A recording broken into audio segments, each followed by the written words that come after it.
What is up, bros and broettes? I am Inkslasher, and today we are going to be talking about the two new weapons that are in Call of Duty World War II. Now, these weapons are a little bit interesting because as of right now, they are not in the menus, they are not in collections, you can't buy them with armory credits.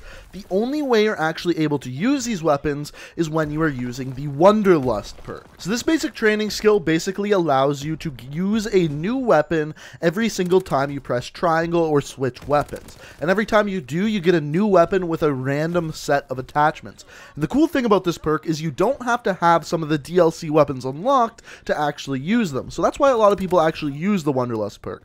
But as it turns out, even though the new weapons are not in the menus or collections, somehow they are in Wanderlust. Now, I think the big reasoning for this is simply with the most recent update, the weapons were added into the game, but the new event, which is probably going to be coming out next Tuesday, has not started yet, so they haven't added the new weapons into the game. But the weapons are still in the coding, so when Wanderlust randomly switches through weapons, it also takes the new weapons that were added with the most recent update. At least that's my guess for it. Now, as far as when this update's going to happen, I'm guessing it's going to be next Tuesday, and I'm guessing these are the two new weapons that'll be added. So, what are these two new weapons? So first of all, we have the Proto-X1. This is an SMG, and out of the two weapons, this is definitely, in my opinion, the worst one. Now, as far as the stats of the weapon goes, I haven't been able to use this gun without any attachments, because every time you use this weapon, it just says custom down in the bottom right corner, because with Wanderlust, the weapon has a bunch of attachments on it. Now,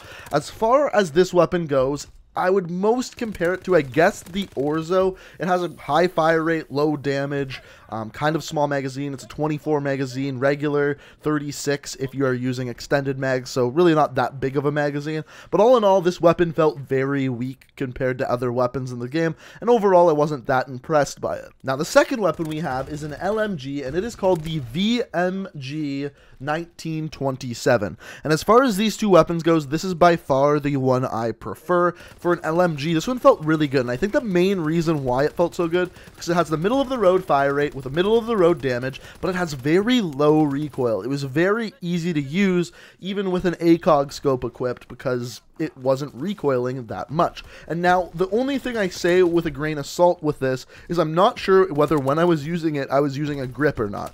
If I wasn't using a grip, then the recoil is amazing on this gun. If I was using a grip, then it's just still really good, just not as good as I thought before. So assuming that next Tuesday a new event is going to happen, and these are the two new weapons that are going to be added, I would recommend using your armory credits, if you can, to get the VMG 1927. Just based off of the small amount that I've used them, that's the weapon of the two that's felt better. Now, the question is, are these going to be the only two weapons in this event? Because most of the time, there's a lot more than two weapons, but we'll have to wait and see. But if you're impatient like me and want to use these weapons before the new event happens, the way to do so is just simply throw on that Wanderlust perk and keep flipping through weapons until you get either the Proto-X1 or the VMG 1927, both of which are okay weapons. I just much prefer the LMG. But let me know what you think down in the comments. Let me know what you think the new event will be, when it'll take place. Let me know what you think down in the comments. Also, if you enjoyed the video, I would very much appreciate it if you could hit that like button.